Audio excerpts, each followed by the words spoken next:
Approx 800 words, third-person style. Simple English. The ground shook violently beneath General Cricks's feet. He clutched the control table as red lights flashed across the command center. The enemy was coming fast, deadly, and without mercy. He watched on the screen as his outer defenses collapsed one by one. His elite guards gone, his war machines burning, his pride shattered. This wasn't how it was supposed to happen. The Zurok Empire was strong, feared across the galaxy. They had conquered dozens of systems, crushed hundreds of rebellions. But now they were being hunted not by a grand fleet, not by a powerful empire, but by something else. Something unknown. Crick slammed his hand on the emergency panel. "Activate the final beacon," growled. "But sir," the technician hesitated. "That signal hasn't been used in centuries." "I don't care," Crick roared, his voice shaking. "Send the signal. Call for backup. Call anyone. Anything." A glowing crystal rose from the floor of the war room, ancient. Forbidden tech left from a time before their empire even existed. The moment the signal pulsed into the sky, silence fell. Everyone in the command center stared at it, praying. It would work. Praying someone would answer. Somewhere in the darkness of space, single message echoed. Assistance requested. Send the strongest. Send the last hope. Hours passed, the enemy forces paused, as if sensing something new had been unleashed. Then a strange ship appeared on the edge of the Zurok system. It was not large. It had no visible weapons. Its hull was smooth, black, and silent. Crick watched nervously as the ship descended. No flags, his scout reported. No registration, no signals. It's dead quiet. The ship landed near the ruined eastern base, right where the enemy had pushed hardest. No one came out at first. Then the ramp lowered. A figure stepped out. He was not tall, not armored, no bodyguards, no war cry. Just a human, alone. Crick stared, confused and insulted. A human? He spat. They sent a human? One of his officers leaned in and whispered, "Sir, look again." "He's not just any human." The man walked calmly toward the base. The enemy didn't shoot. They watched him too, confused. When he reached the Zurok line, he smiled and waved. Then dropped something at their feet. A helmet cracked, still. Dripping blood. It was Zurich to Korn by a commander who had gone missing 3 days ago. The human finally spoke. "My name's Reaper," he said, voice low. "You asked for help." The air grew cold. One of the Zurok officers stepped back in fear. Another dropped his weapon. Reaper looked around and said quietly, "I'm here to end this." Then he walked forward, unarmed. But the enemy began to retreat. They knew who he was. A general from the enemy's side screamed orders. "Fire! Fire now!" Dozens of plasma blasts lit up the night sky. Smoke. Sparks. Explosions everywhere. But when the smoke cleared, Reaper was gone. Gone. Until the enemy's own base exploded 5 minutes later. A flaming tower collapsed, and a shadow walked calmly through the fire. Reaper, untouched, stepped back into view. Behind him were enemy soldiers, running in fear, back in the command center. General Crick dropped into his chair. His claws trembled. "What have we done?" whispered. "We didn't just call for help. We called a monster across the galaxy." A warning began to spread. Earth's Deathworlders have arrived, and for the first time in Zurok history, the Empire knew fear. Approx 800 words, third-person style. Simple English. No. One had seen him enter the command camp. No alarms went off. No guards saw movement. But when General Crick turned around, the human was standing there calm, silent and very much. Real Crick froze, one hand hovering over the emergency lockdown button. How did you?" Reaper held up a half-burnt enemy banner. "Thought you wanted backup," he said, voice cool like ice. The Zurok guards surrounded him, weapons drawn, but Reaper didn't flinch. He didn't even blink. Instead, he walked to the war table, looked at the holographic map, then casually pulled out a small metal sphere. "This outpost here," said, tapping the map. "It's gone." The map blinked. Outpost 9F turned red. Right on cue, a transmission came through. "Emergency. See. 9F has been overrun. No survivors." Crick stared. "How did you?" Reaper shrugged. I was bored. One of the Zurok officers, a young female strategist named Vena, looked at him carefully. Where's your army? She asked. Reaper smiled. You're looking at it. Whispers spread like wildfire through the room. Some thought it was a joke. Others remembered the stories, the ones that spoke of a human who needed no army, because he alone was worse than one. Reaper, Vena said. Is that your real name? He chuckled. No, but it's what they started calling me when I walk into battle. The enemy usually doesn't walk out. Later that night, Crix couldn't sleep. He watched the security feed as Reaper sat alone, sharpening a strange curved blade. It didn't look like military issue. It looked personal, like something passed down from a dark past.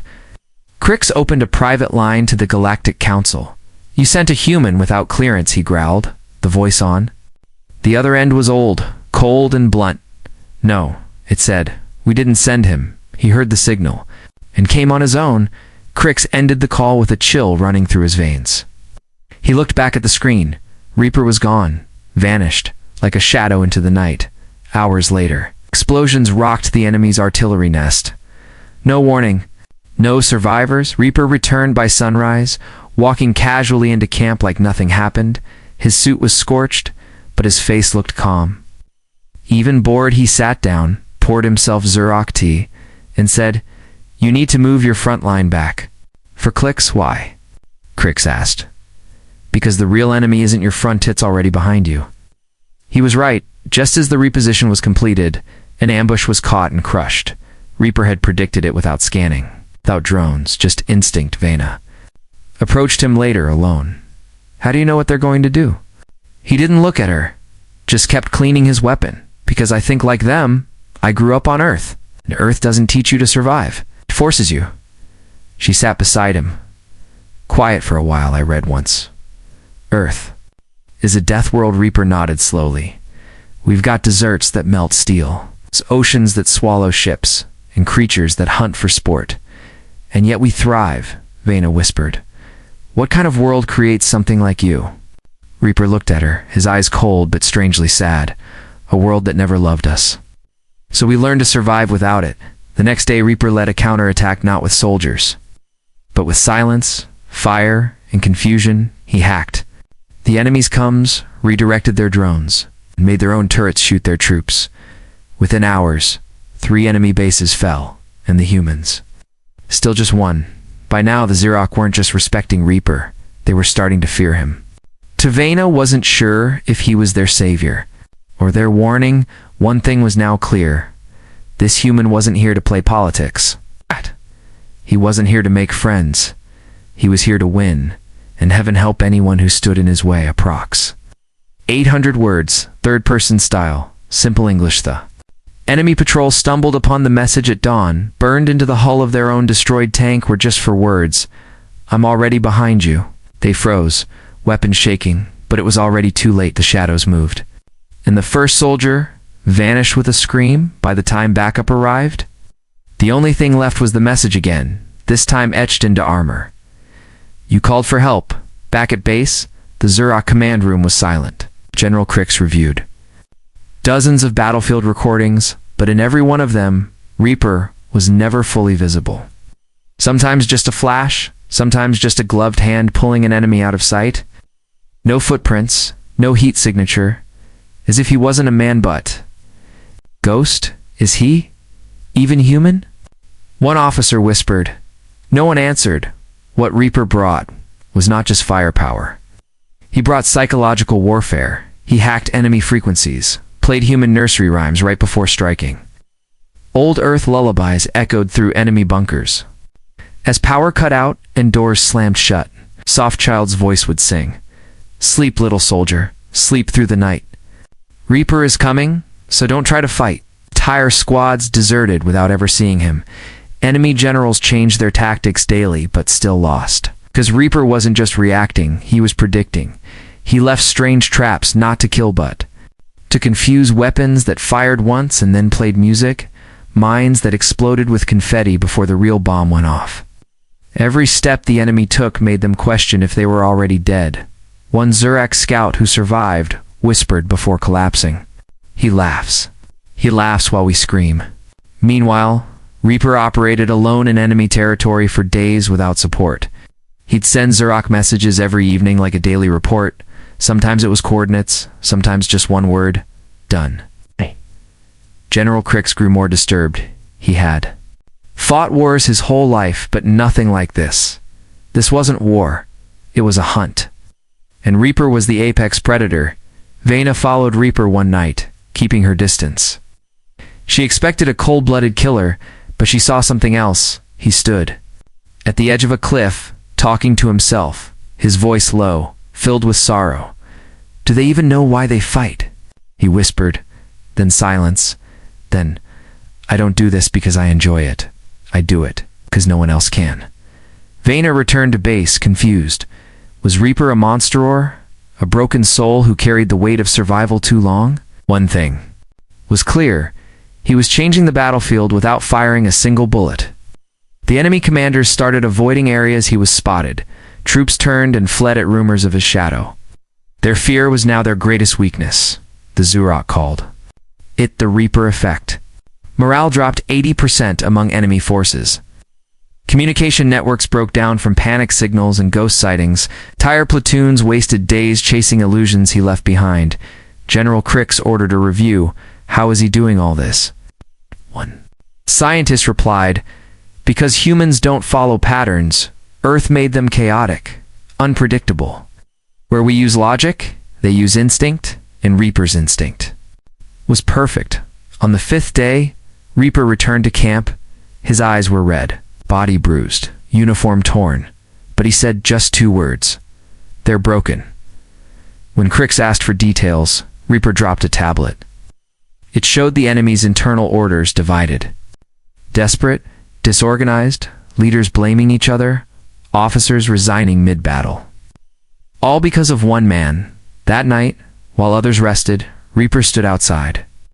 Staring at the stars, silent and still, a whisper escaped his lips. I wasn't always like this, but you made me necessary.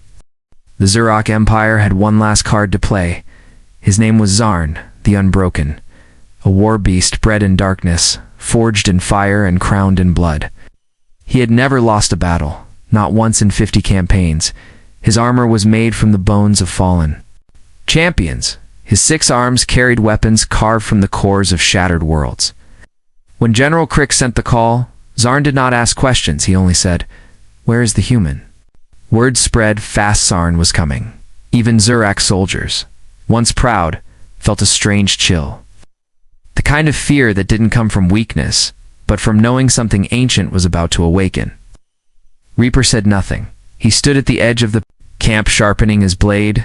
Same dull metal, same old scars. But when he heard Zarn's name, he paused, just for a second, then whispered finally. They met in the center of a ruined city, ashes in the air, black skies above.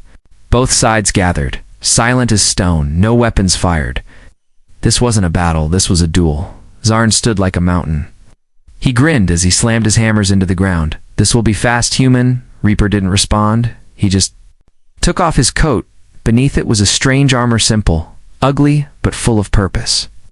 Armor that had been stitched, burned, and repaired 100 times.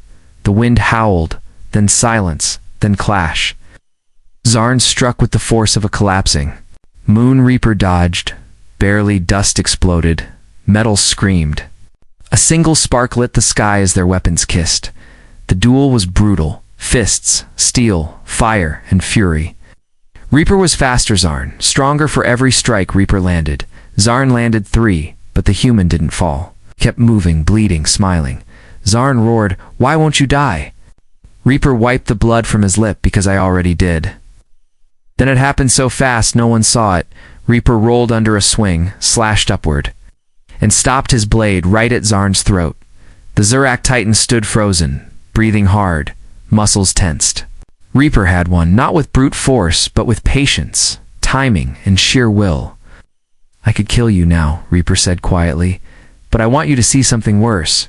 He dropped his blade, turned around, and walked away, leaving the great champion alive, defeated, humiliated, and watched by everyone. Zarn collapsed to his knees, He didn't scream, he didn't fight, he simply whispered, "I saw it." In his eyes.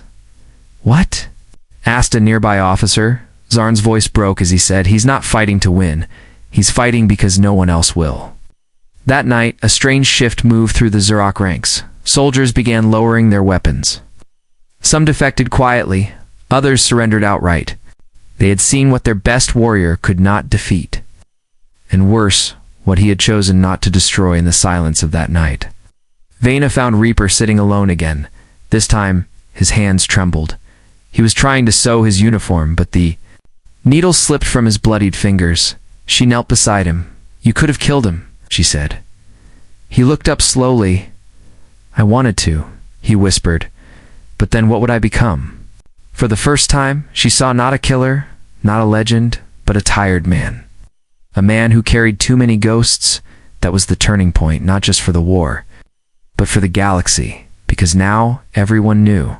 Reaper didn't fight to destroy, he fought. To remind the universe that humanity had survived the worst world of all, and now they were teaching others what that truly meant. They wanted answers, not just about the human, but about the world that made him. Zerok scientists gathered secretly inside a cold observatory floating above neutral space. Their mission: understand Earth. Because if Reaper was just one of them, what else might crawl out of that planet? The first scans were simple geography, climate, ecosystems, but the data made one researcher drop his tablet. "Is this correct?" he asked. The others checked. Yes, it was. Earth was mad. It had lightning storms that could last for days. Volcanoes that roared in the middle of cities. Oceans filled with things that ate submarines whole. Snowy poles that could freeze flesh in minutes. And deserts hot enough to boil blood. But it's inhabited, a young analyst asked. The lead scientist nodded slowly. Not just inhabited, he said. They built there. Zerok simulations showed the planet's death rate should be near total. But humans were not only alive, they thrived. They surfed. Tsunamis for fun. They climbed death mountains for recreation. Right. They ran toward hurricanes to study them. Zerok soldiers trained for battle. Wouldn't survive one Earth season without crying for extraction. They don't fight nature, the report concluded. They laugh in its face. Another file was uncovered. Human childhood training. What the Zerok considered elite adult. Courses humans gave to children. At age 5, they swam, fought, solved puzzles, and handled failure by 10. They could hike through dangerous forests by 15. They were learning to drive high-speed machines on roads covered in ice. Zerok Command watched the footage in silence. And then came the military records. They discovered humans had fought themselves for centuries. Endless wars, endless pain, endless reinvention. Their technology grew fast, yes, but it was there. Adaptability that made them terrifying. One record showed a squad of injured human soldiers refusing to evacuate. They taped their wounds, ate snow, still completed the mission. Another video showed a pilot crash landing into the ocean. He swam for 6 hours in freezing water, laughing. When rescued, he asked for coffee, not a doctor. Then they found Reaper's file. It was mostly redacted, but a few lines remained. Survived Earth Class 5 zones without equipment. Has passed 36 lethal simulations alone. Psych evaluation. Stable, but emotionally sealed cricks. Stood before the council and read the final line. Subjects like Reaper aren't born every generation. But Earth makes sure there's always one ready. That line stayed with him. It echoed through his mind as he stood on the deck watching Reaper in the distance. The man was sitting, sharpening his blade as usual, but something felt different. Now they knew he wasn't a weapon. He was a result, that night. Vena walked into Reaper's tent. She placed a data tablet on his table. He looked up. Calm. What's this? He asked. She didn't smile. Everything we know about Earth.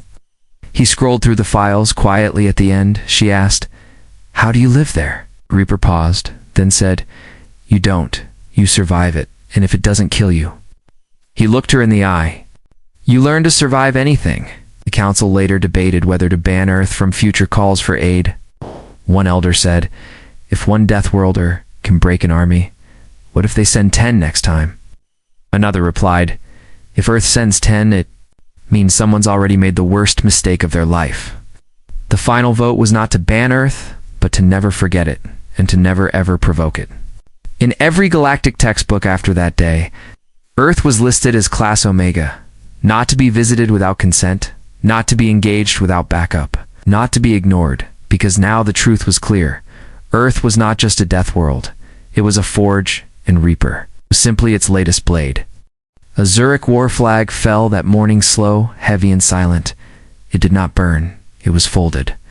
Placed gently on the ground by a commander who refused to fight anymore. Across the front lines, enemy soldiers began to lay down their weapons, not because of orders, not because of peace talks, but because they were simply done. The war wasn't lost on the battlefield, it was lost in the mind, and Reaper had taken it without ever shouting, without ever asking. He had stolen their will. General Crix stood on the high platform holding the surrender tablet. The Galactic Treaty Stone required a formal delivery. Signed by the side who lost and handed directly to the one who made them lose, Reaper arrived with the sun behind him. Dust swirled around his boots. His coat was torn, bloodied, but still there, like the man inside had never changed. No guards. No escort, just him, and the air grew quiet as he walked. The way it does before a storm, Crix handed him the tablet. Reaper didn't bow, didn't smirk. He simply nodded, took it, and placed his thumbprint, marking it accepted. It's over, Crix said, his voice dry. Reaper looked him in the eye, and replied, no, it's paused. The Zurich general's jaw tightened. What do you mean? Reaper stepped closer, voice low and sharp. Next time you conquer someone weaker, he said. Next time you burn their crops, take their people, or poison their skies. Remember that you lit a beacon once, and Earth heard. He turned to walk away, but before he reached the ship, he stopped, as if remembering something important. He looked back at the silent crowd of Zurich officers and council leaders, and said, you were lucky, I came alone, but if it happens again? We won't send me, they waited frozen. We'll send my mother. The silence cracked, not with fear, but with horror. Because the stories were true, Reaper was not the strongest. He was simply the one who answered first, Counselor. Drex, a cold strategist who had mocked humans once, stumbled backward. Your mother, he asked, voice cracking. Reaper turned his head slightly and gave a soft smirk. She raised me. She survived Earth before it had cities. She once walked across a desert carrying me and a wounded tiger. Guess which one made it? With that, he left. His small ship hummed quietly and rose into the air. No escort, no ceremony, just a shadow leaving a wound behind. The Zurich leaders stood there, speechless. Every planet that once feared the Zurich Empire watched the footage and realized the true power in the galaxy had changed hands. Reaper became more than a warrior. He became a signal, a reminder that when a world calls for help, an Earth answers. Nothing stays the same. The Galactic Council passed new laws. Do not provoke Earth. Do not test Earth. Do not wake the Deathworlders. Because the message was now written across star charts and satellite walls, they don't send. Fleets, they send one, and that's enough. The war was over. The silence that followed was heavier than the gunfire ever was. Across 100 worlds, people whispered the name Reaper. Not as a soldier, not as a man, but as a warning. The Zurich Empire pulled back from every occupied zone, not because they wanted peace, but because they feared Earth would answer again. And yet, no more humans came. No ships, no messages, no demands. Just the long, echoing memory of one man, who walked into a war alone and made the galaxy step back. Reaper vanished. Some said he returned to Earth. Others claimed he was watching from the shadows, one rumor said. He now trained others, not on Earth, but on worlds worse than Earth. The Zurich told bedtime stories about him now, not to inspire courage, but to keep children from starting fights. If you pick on the weak, they'd whisper, Reaper will come. And if he doesn't, someone worse will. In the old war chambers of Zurich Prime, where maps once glowed with red conquest, now stood a statue, not of a Zurich hero, but but of a tall figure in a long coat, holding a bent blade at his side. No name was written on it. Just 3 words, carved into black stone. One was enough, but behind that silence, Earth remembered too, on the green hills of an old training camp. Young recruits gathered under the sun. They ran, fought, learned survival, but they also listened. An old man sitting in the grass with a scar down his face would speak softly. He didn't win with strength, he'd say. He won because he refused to quit. A girl raised her hand. Was he really your student? The man chuckled. No, he said. He was my reminder. Reminder of what? The old man stared into the sky. That Earth may be a death world, but its people. They are built from something deeper than war. They are built from choice. And Reaper chose to fight when no one else would, far from Earth, deep in wild space. A beacon flickered in an unknown system, an emergency signal, ancient and trembling. No one had heard it for decades, but in a small, dark room. A human looked up from a fire. He heard the call and smiled sadly. Another war had begun. But now the galaxy understood. Earth didn't rush to war. Earth didn't boast or threaten. Earth simply waited, because they knew something others forgot. You don't need an army to change the stars. Now we need someone who refuses to lose. And somewhere in the void between stars, a single ship moved in silence. Inside it, a name carved onto the inner hull. REAPR, but next to it, another name had been added. Simple, handwritten, most like a warning scratched into steel. Mothers. Next.